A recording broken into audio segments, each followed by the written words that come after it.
Well, good evening, everybody. I'm Kevin from BSD, joined alongside what became the Mike and Mick show last time we were together talking some Bruins hockey. Guys, I just want to take a quick look back at the first month of the season. It was a truncated month, so they didn't have as many games. But at least we got to see a little bit about what we didn't know about a month ago. So let's get the old-fashioned what my eyes tell me about this team after the month of October, and we'll start with you, Mick. It took a few minutes to settle in, but the goaltending is kind of what the Bruins were hoping they were getting. Allmark didn't have a great camp, and it started out slightly spotty for Swayman as well after a good start, but it just seems like everybody's now settling into what they are. Swayman's a really good young goalie. Allmark is a really good, more of a veteran goalie, and those guys are giving the Bruins chances to win every game. So that's my first thing with them.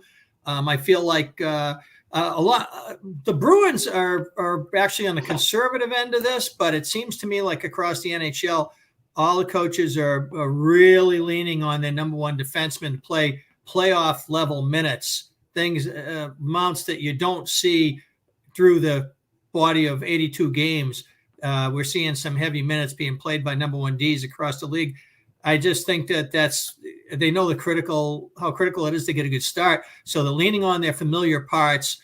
And while the Bruins have had power play hiccups and a couple spotty performances from top players, I think that for the most part, they're getting the hockey they wanted out of the core guys. And I think that the others have been given an opportunity to catch up. Every opponent the Bruins have played this year, with the exception of the Flyers, because they only had a shootout loss against Vancouver, were something 0-0 when they played the Bruins. So, to have the record they have at this point, I don't think is a real problem. I just think that, how we look on that will really depend on what happens in this next stretch. But so far, so good as far as the biggest of the pictures go for me. Mike, your thoughts? Well, one of the things that I thought is, and it's starting to get talked about a little bit more now, is, they played so few games. And, I feel like that has been kind of a detriment to them. My eye test sees a team that doesn't really have a lot of cohesion yet. And I can't really blame them because, with players they lost and, players they added, you play 7 games in the space of a month. And some of them, Foligno went out of the lineup right away. Haller and Smith, I believe, were also out. So, I think, they have a lot of things that they have to work out this year as far as, setting up their lines and things like that. And I just really haven't seen that they've been able to, to get that much done in that regard. So, I was a little bit disappointed in the month because, I was looking forward to last week, when they had the back-to-back games against the best teams they played. And it was disappointing because there was a storm and I couldn't see the games anyway, but they just, they weren't good games, so I rebounded and got that overtime or the shootout win against Florida, which is, that's a positive, despite what Florida was going through with the coaching change and everything. But, unfortunately, then again, there's the schedule, any momentum, by the time they play again on Thursday, who knows if that's still there. Yeah, it's because it's still kind of one of those funky years where I think they're going to end like right at the end of April. So, normally what they've done thus far, and this is an Olympic year, is they usually back end the schedule, which is dumb as far as I'm concerned, especially when you get your best players on most of the teams across the league that are playoff contenders, and you have them go play a tournament, and then you ask them to come back and step right into the heat of leading up to the NHL playoffs. So I'm a big proponent on the old Canada Cup system. I liked it. Thought it was the best, summer hockey that you could see, other than if everybody went to amateurs in the Olympics. I love watching the Olympic hockey. I love watching the junior hockey. But that aside, we were expecting, a couple of guys to step up. First of all, everybody's making a big deal out of Pasternak and the fact that he's squeezing his stick and he's not scoring on even strength and stuff like that. I think that's just something that happens. Guys go through that stuff. I'm not too concerned about him. What are you thinking about, the guys like Studnicka, Frederick, or even Holla? I liked him. He's a possession center as far as faceoffs in his defensive zone, but I think that works on a second or third line right now. What do you guys think about those guys in particular, and especially with the back end, the defense? I think something's going to have to be done there. Mike, why don't I start with you? Well, I agree with you on the defense. I just don't, the way it's, they've set it up several times. I'm not always sure why, Connor Clifton has to be the whipping boy and the only guy that ever comes out of the lineup, because, to me, that kid plays, pretty hard all the time, Amen. He probably hits as much as any defenseman they have. I don't get that, but, that being, how it is, I think that they'll, that lends credence to the, the theories out there that they're going to try to, add some defense. And as far as, Kev, as far as the young forwards that, that you mentioned, Frederick, I almost don't care, it's just like they're going to put him on the fourth line. It's not going to be a fourth line like we've seen, in the past that's going to get, rolled out there, at least not right now. So, it's too bad. It's not his fault that he was a first round pick, but he's just kind of an inconsequential player. And I wish either somebody would tell him or would tell us, we just want him to go out and stir things up.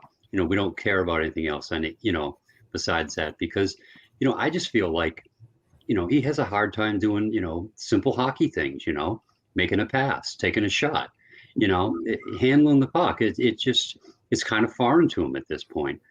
Studnicka, I know that upsets people that, he gets sent down, although maybe that was a paper move or something like that. But, if the chance is short, the chance is short, and you have to show something.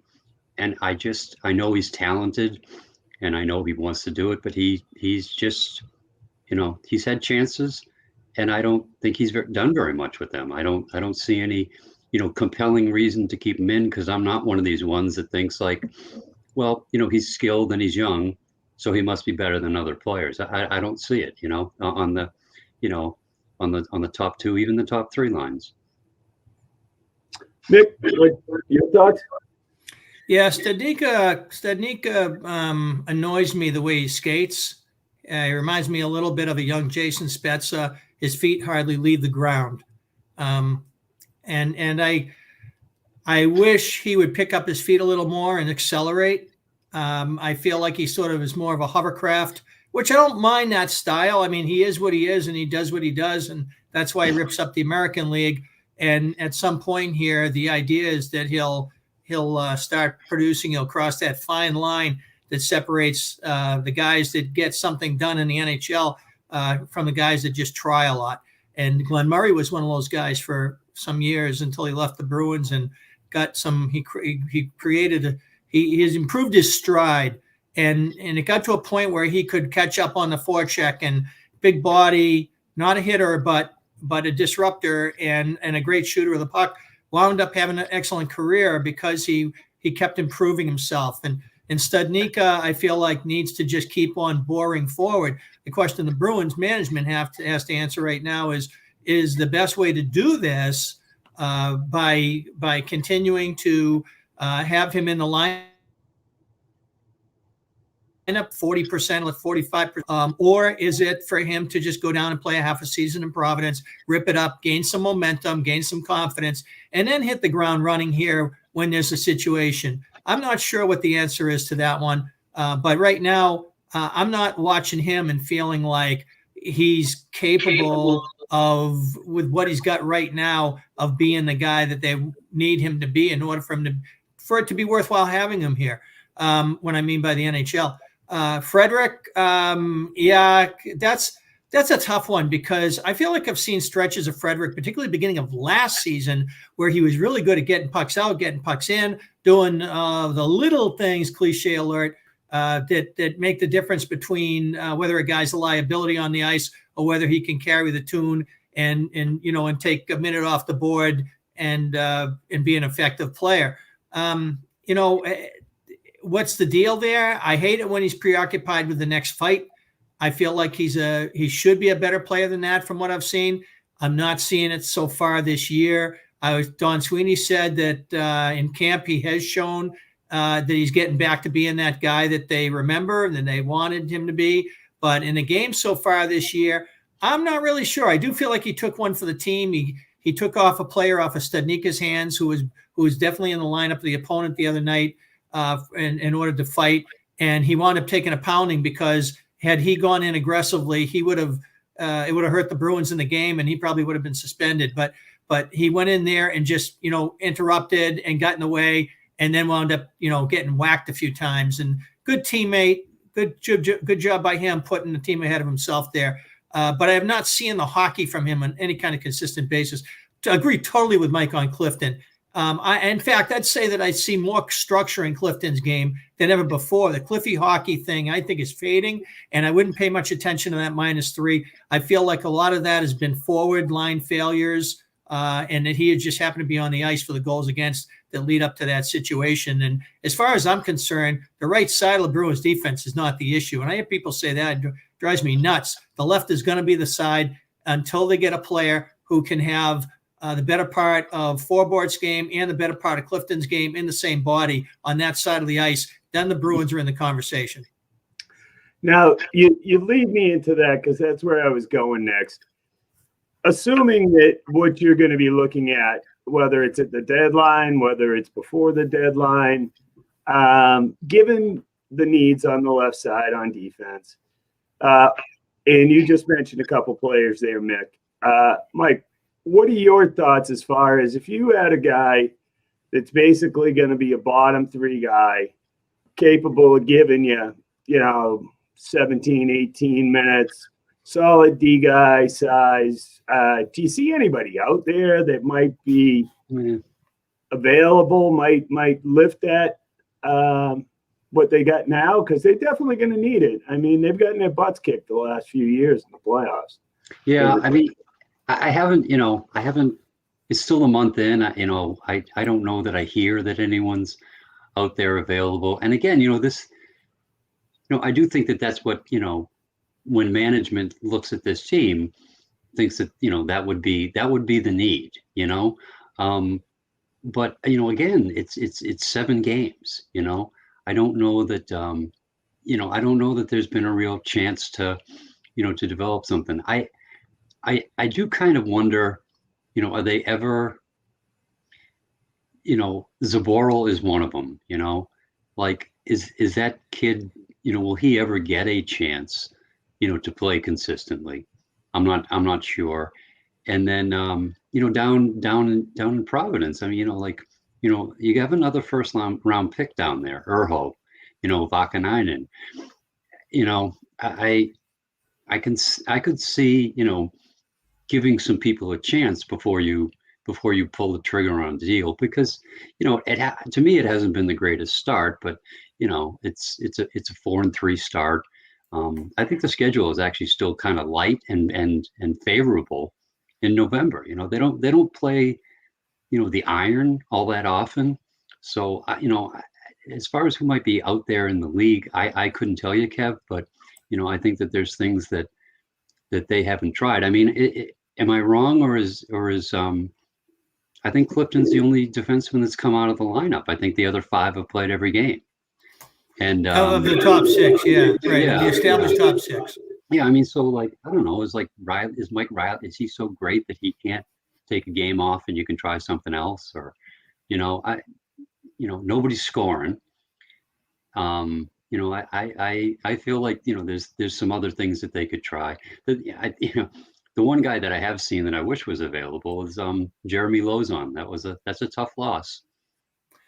Yeah, I've been all over the record on this one on social and in articles, and saying that it really annoyed me the way the Bruins did the exact opposite of development that you want to do with a player. You put him in the playoffs. He cost you game 2 of the Islanders series, and with a turnover, trying to make too ambitious a play due to ambitious coaching of young players and asking them to make judgment calls when the puck clearly should have just gone down the wall. And what you wind up with there is then you say you're going to let this, you're going to take those lumps and then let somebody else have the better part of his career. I just, it's the exact bizarro Jerry development scheme that that one there just drives me nuts. And I haven't gotten over it. And when the Bruins settle their defensive left side, then maybe I get over it. But until then, I'm looking at Forbert, and I'm convinced he's not Asa Lindell and he's not Matthias Ekholm, who, by the way, was available early last season when the Predators struggled out of the gate and Poyle was listening. That's when the Bruins should have struck. You want to back up a couple of years? They should have never let Ryan McDonough come into the division and not go to them, because they should have seen this coming. Chara was getting to the end. So instead, Tampa Bay solidified a top 3 with Hedman and Sergachev and win the Stanley Cup. I mean, so we're the Bruins in all of this. Well, we're going to do it by committee. Who does that by committee unless you have 2 great number 1 centers that are on both? Now you don't have Krejci anymore. So what are you? How are you going to go at this? And to me, it's getting that left side defenseman. And Forbert, I like him. He's not that guy. And just to jump in there too, and Kev, you brought this up, and I only think about it because I watched the Rangers the other night. But there's another defenseman, that Ryan Lindgren, that the Bruins drafted. And they put him in one of those trades, whether it was Nash or it was Nash, I think. Nash or John Moore or something. No, Moore was a free agent, right? But yeah, and I can't complain about that one because I was wrong. I thought Lindgren looked slow in the World Juniors, and I was happy to see him included. And I look back at that and realized that I got that one wrong. Now I didn't notice him playing last night. I don't know if he's out of favor or if he's hurt. The way he plays, maybe he's hurt because he plays a tough game. But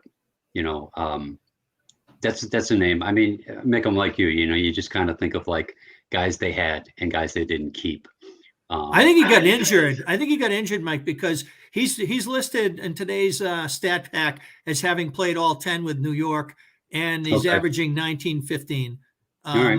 But I think I recall watching highlights and seeing that he took I don't know if it was block a shot or what happened, but I think I might be wrong about this, but I think he got hurt.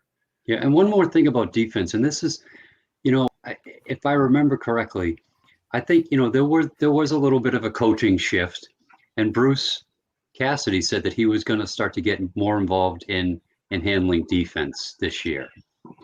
So maybe a little bit of a of a feeling out person process there too. You add Forbert. Riley is kind of first year. I don't know. Maybe there's something to that too. Well, there's an awful lot of fact finding that needs to happen on the left side in order to know how to deploy. The whole theory of Forbert is if you're up by a goal, he's the guy you want with McAvoy. If you're down a goal, Grzelcyk's the guy you want with McAvoy. That's the broad brush of it. And where Riley winds up in all of this, Cassidy's said recently that he's not married to him with Carlo. He can move him around. And I'm glad to hear that, because I think that there's a lot of different ways that this could go, given that, beginning point. I'm surprised because Grzelcyk, really has not been too involved. He's always a player that, you kind of noticed, not like a dynamic guy, but, there would be 2 or 3 times a night where, he would try something or do something that, that other guys can't because he can skate that well. And I'm not seeing that quite as not much now, whether that's because he's playing up the lineup or it's something else. But, I think it's because Grzelcyk is a known commodity. And Cassidy's alluded to this already, talking about how he needs to get a look at. There's extra effort now being put into finding out about what he didn't have last year. whereas in knowing that he can always pull that out of his pocket and know what he's going to get. Well, they really didn't have an answer as power play wise, although it didn't look that way last year without Krug. The power play hummed along just like it always did. What did you think about the latest move of moving McAvoy up with that number one power play, even if it's just to get him off the schneid? I think he's that type of guy that they need there because they don't have that. I like Grzelcyk. Grzelcyk is he's definitely a Krug light kind of on the power play. What are your thoughts on that? They moved him in front of the net. Is this the old, let's just try something and see if something works? Either one who want to take that first, just jump right in. Mick, you want to go there? Okay, well, McAvoy scores a goal that wins the last game, and by going to the net on the power play. So it's an improvisational move by an improvisational player who they just signed to a giant contract extension, parking him in the class of the elites at that position in the league. And now they want to develop, they're committed to develop that part of his game and find out what that ceiling is. And if he can become a points guy via power play involvement. I think that that's part of the program there. I don't think that they're going to go away from that. I think that he's going to be a staple there. I think they're going to look at that as being, a plan, and then as far as how else they try to supplement it, and Unit 2 and all that stuff, that can go in a million directions. Sorry, Mick, that just scared the bleep out of me. My phone beeped and fell about 3 feet. So wow, my house is haunted. That's a heavy phone you got there, man. Mick, I kind of forgot that goal that McAvoy got. Now, so that's a power play goal, right? Yeah. Okay, because again, early in the season, things like that, but that power play, just didn't have a lot going on, and I think he needed to make a play, really, because Kev, you're right, like they, losing Krug, did not kill their power play last year, but Grzelcyk was the guy on the point all year. He was, I believe he led I know he led defensemen in power play time, and he had a good year. He's very good at it. He's not a Krug. That there's things in his game that, he doesn't have everything about McAvoy's game, but I say this about McAvoy all the time, and why I don't, consider him, elite, quite yet, is that he's just, he's very skilled and he's got great size and all that, but I don't know if it's like his head, goes faster than his body will let him or something, but he's not like a precise guy. And I think you need that on the power play. We're talking about Pasternak having, trouble scoring and things like that. You get the puck either to Pasternak or to Marchand, so that he can, sling it over to, it's got to be a good pass. And Grizz was pretty accurate. Charlie's got some sort of like basics that I still think need work. But yeah, that power play thing. And if I'm not mistaken, not just to jump on McAvoy, but was Foligno a net front option at the beginning before he got hurt? Yes. Because I thought that probably worked better than like now it's Hall, right? Well, I think, I don't know if it was Unit 1. I can't remember. Yeah. But I know that he was part of the program. Right. So, they haven't, they used Krejci a lot last year, as the year went on, right? Mm-hmm. As a fourth guy. Obviously they don't have him. So there's still stuff to iron out. And I don't know, I guess they really are going to make Jake earn it. But I would not mind seeing Jake, close to the net on the power play, because he's got great hands, and he's a lot better this year in stationary situations, set offense situations, and cycling situations than I remember last year. That's for sure. He's he keeps things alive. He has seems to be exhibiting better vision and choices of what to do. Less likely that he's going to just give it up. Trade him in a heartbeat. But that's just me. I think we can all agree on we really haven't learned much, mostly because of the short month, mostly because, I think this team, as constituted right now, has enough to stay in. You just got to get in the tournament, as Parcells used to say.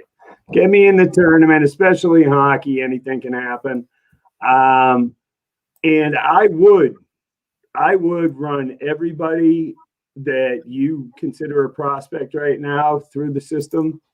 I'd give them some time up with the big team, see what's out there. Trading deadline, isn't it March now? Is it March? Everything's been pushed back, so I think you're right. Yeah, I'm not sure what the date is. You got plenty of time. I think they're going to be in the hunt for. They can't fall out of a playoff spot unless injuries really wipe them out, in my opinion. So, and I guess our new November. What do we decide on there? Pick what's the. It's like Pumpkin Day in the middle of. I think the last time I tried to use November, last time I tried to use Thanksgiving, it turned out to be wrong. Yeah, it started to get wrong lately. Yeah. Well, I think that's right around the time you guys hijacked the show. But we won't talk about the technical ways you figured to lock me out. But I'll tell you what, this might be the first season in a long time where the Bruins get some eyes on them early. And just due to the fact that the Celtics are horrible. The Patriots are just a football team now. And the Red Sox, I'm a Red Sox fan, but this is the best team in the division. They're going to win it next year if they get some pitching. Glenn Ordway. I heard the word if. Yeah, well, and that's another thing I'd say is that I wish I had $1 for every time I thought about, boy, with the way things are going in Boston right now, things are wide open for the Bruins if they can take it. Yeah, right. Going back to the early 80s, they always just put egg on their face somehow. Right. They have always had something happen.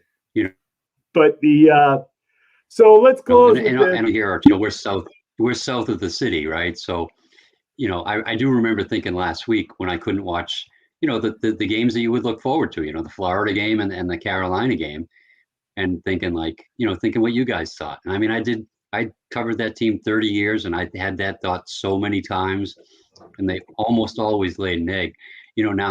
Now this time, I don't know. I mean, it was a drag for me because I was looking for something to do and I wanted to watch those games. But maybe it wasn't the worst thing for the team because, listening, it didn't sound like the greatest. Kevin, I think, playoffs wise, I think that this becomes, more of a fight than it used to be because, 2-3 years ago, the Stanley Cup final, this is not that team, they're not as they don't have as much as they used to, and that's just, that's not even a criticism. It's, they're literally not that team. Yeah. Half of them are gone. Yeah. Right. I mean, there's a lot of people gone. And then you see, other teams like Florida, particularly, there's teams in that, it was pretty much one of those for years, you wind your watch and it's going to be Bruins, Tampa, Toronto, and then, probably 5 teams from the Metropolitan. Now it's I don't see a guarantee that the Bruins get in as a top 3 in their division right now. And the other division's tough. So it's not like a desperate times kind of a thing, but they do need to, start to put some results together, I think. And that's the other reason I pumped the brakes, Kevin, on bringing in prospects, marching them through. I think that those guys need to establish momentum at their level. And I think the Bruins need to let this season settle in a little bit because the opening month of the NHL calendar is always frenzied hockey. Everybody's trying to win with speed. Everybody's trying to win with tempo. And it takes a while for everything to settle in and for teams to become what they are.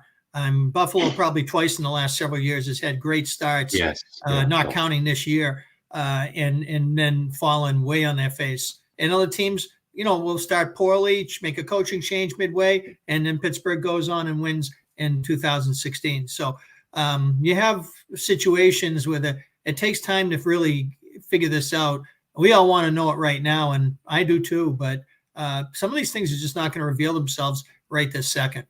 Yeah. And the Bruins, like they haven't gone down to, Detroit, Ottawa, Buffalo level, but, I think, it's going to be interesting to see Florida. It's become more interesting now because, they've got to get a new, full-time coach. That's a really good team, and Tampa is still a really good team. When they struggle out of the gate or when they're only average, doesn't worry me a single bit based on what they've done the last couple of years. They're gonna and now they're back. Now they're right. They don't have the last 10 in the NHL everyday packet anymore. That's I guess it doesn't matter when you're only 5-3-1. Mm-hmm. Maybe they'll add that column, but 5-3-1. For a bad start, that's not a bad start. Yeah. No, they'll be there. So well, let's end on this note and think about this for a second, because I think it was you, Mick, that made this comment that you got to have that top 1-2 combination at center, which the Bruins enjoyed. I don't care what you have to say about David Krejci. That guy was money when he had to be. And the thing to me is that you don't realize what a good two-way centerman does to help a defense like the one the Bruins currently have until he's gone. Well, I was a long proponent that you need to have a defenseman who can improvise the transition in order to win the Stanley Cup. And then the Bruins went in 2011, and the closest thing they had to that was the number 6 guy. So they wound up winning. And the reason is because Bergeron and Krejci for 2/3 of every hockey game were that guy. And that's why the scoring was muted. They had to go all the way back and start the breakout every time. That's what their role was. They had to go all 200 feet. And that's the way they played it. And at the end, they emerged as the best team.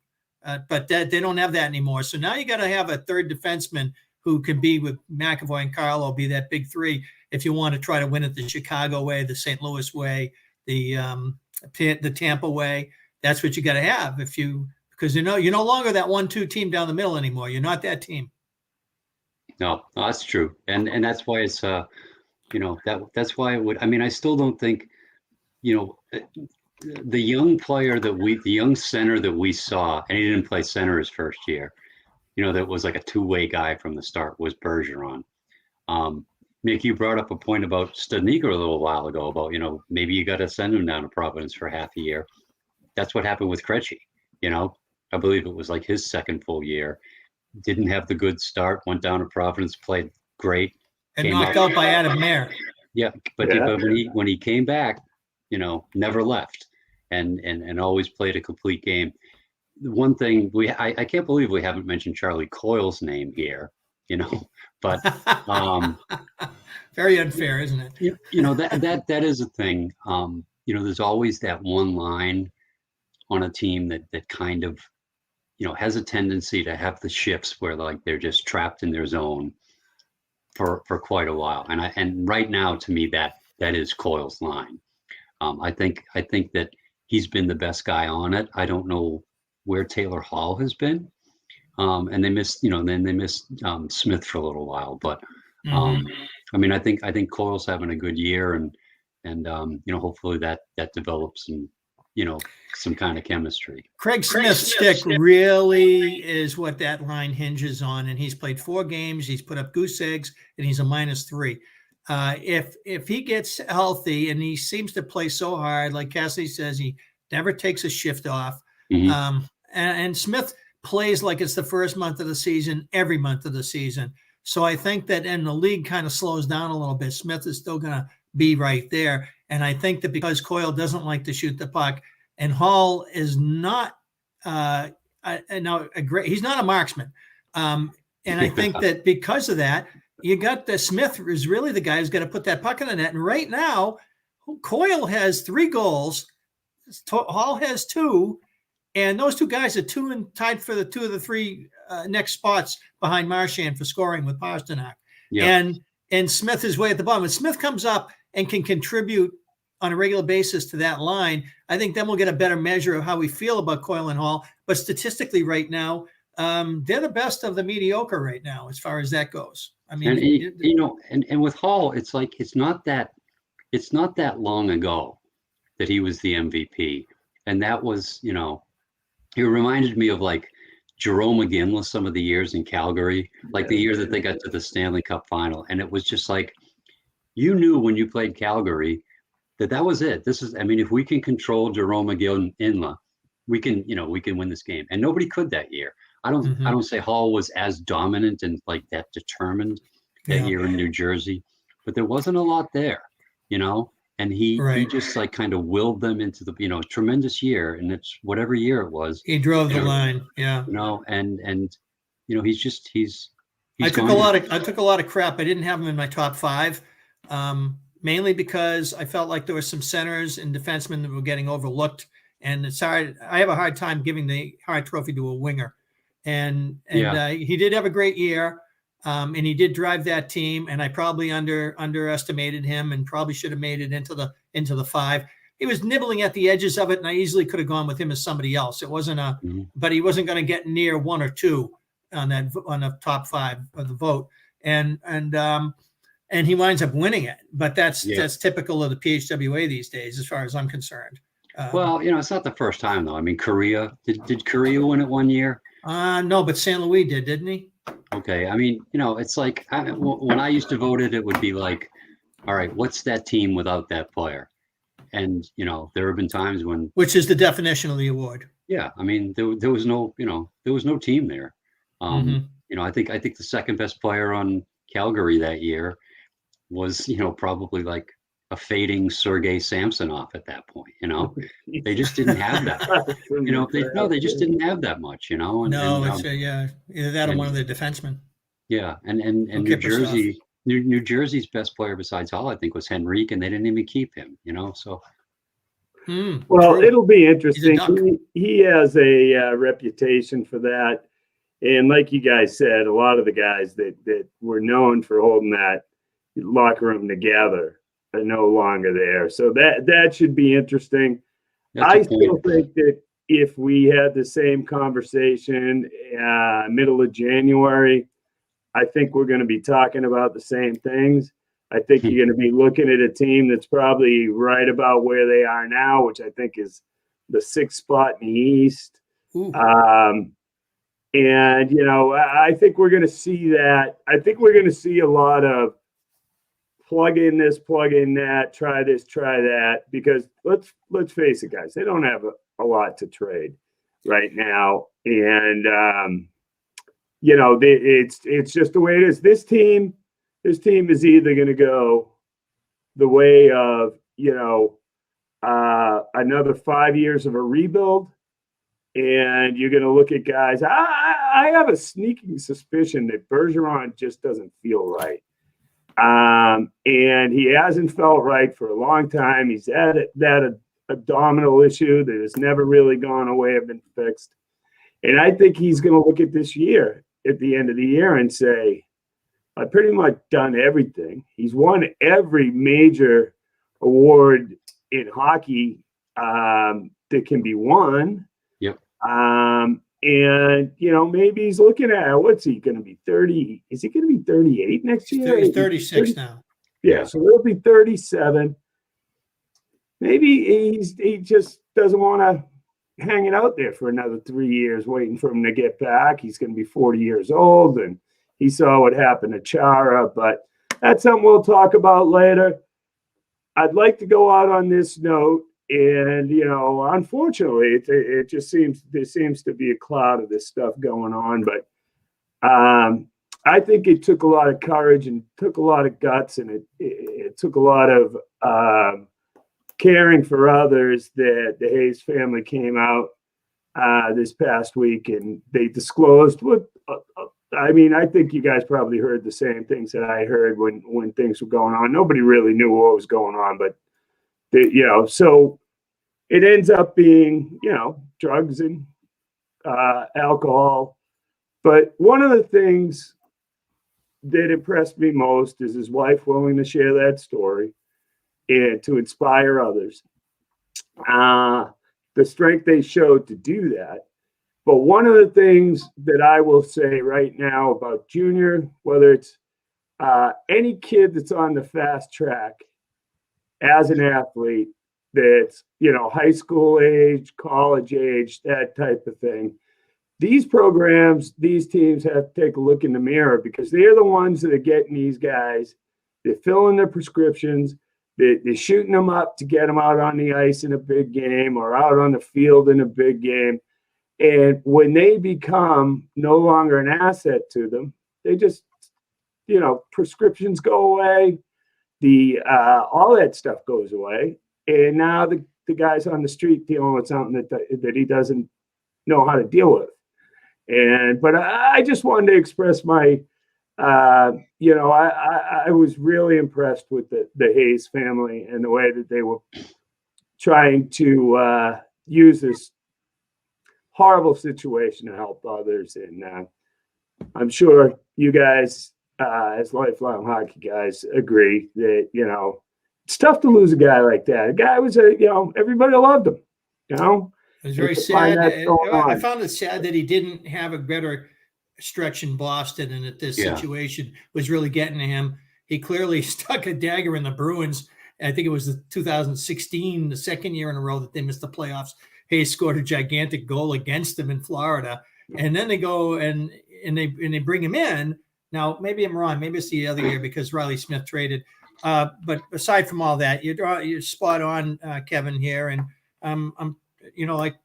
It was really fun sad, bittersweet, reading the stories that people told about him, the airplane incident, and with the mother with the kids and the language problem, and how he sort of came to the flight crew's rescue. Just what a great citizen. Yeah. And feel so sorry about when this happens to anybody, and then you get a guy who was living the dream and it was a nightmare. And what a sad.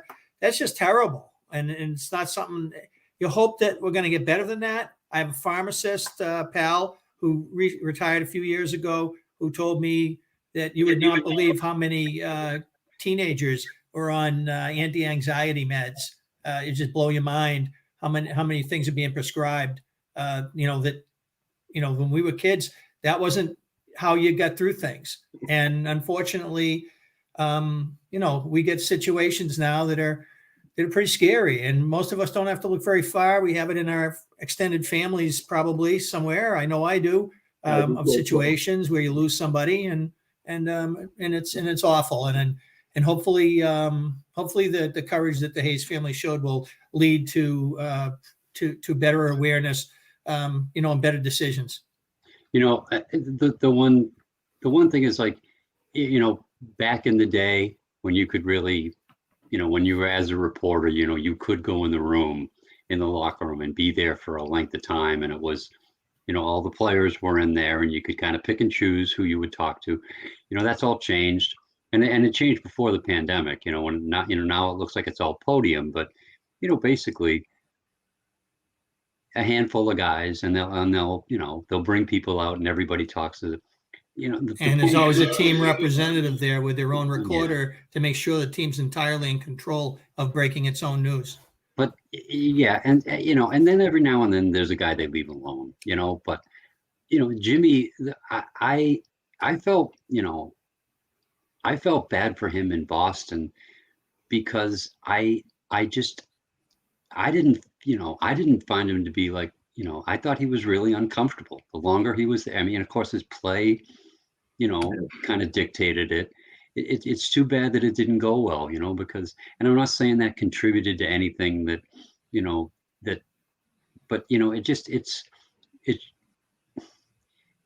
I thought, okay, it's probably better for him to get out of Boston. And then to find out that, a guy that age was already out of the game, it just kind of makes you think, like, oh, I kind of wonder what that's about. And, it's terrible. And it was, so what I'm kind of saying is, it was eye-opening to me all of the stuff that he did, away from the rink, and how people felt about him away from it, because, a guy like me, I just didn't get to see it, and he just, he was, you'd try to talk to him, and he just, didn't really want to do it. He didn't seem in that situation to be real, comfortable in his own skin. Yeah. But he's not, but he's not, I had a quick hallway interview with him shortly after he got there. USA Hockey wanted to do something about, playing for the hometown team, growing up in Dorchester and Quonset, blah, blah, blah. And, caught him in the hallway, and he had a quick little chat, for a little thing I was doing for the magazine. And I'm thinking, okay, that was really cool, but I just felt like it was so hurried. It just was, it's kind of like, I don't feel like we broke any kind of surface at all there. Yeah. So it's too bad. And, like you said, Mick, everybody deals with it. It's almost become cancer in one way or another, because everybody, it touches you sooner rather than later. And I just thought it was important, where a lot of people like to point the finger at a guy, you have everything, you're dad, you got the money. You know what? Stuff hits everybody a different way. And those things are addictive, man. I mean, they're killers. And for somebody to allow, and it's not so much now, I'm talking more back in the day, but, you got trainers at high school levels shooting these guys up. I don't care if it's a prep school or, but anyway, I've gone on my rant. I'm very appreciative of what they've done, and I hope somebody benefits. And on that note, I'm just Captain Sunshine.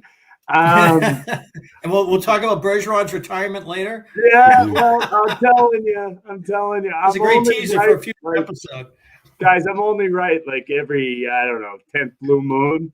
So when I do hit one of these things, I like to, I think there's something going on there.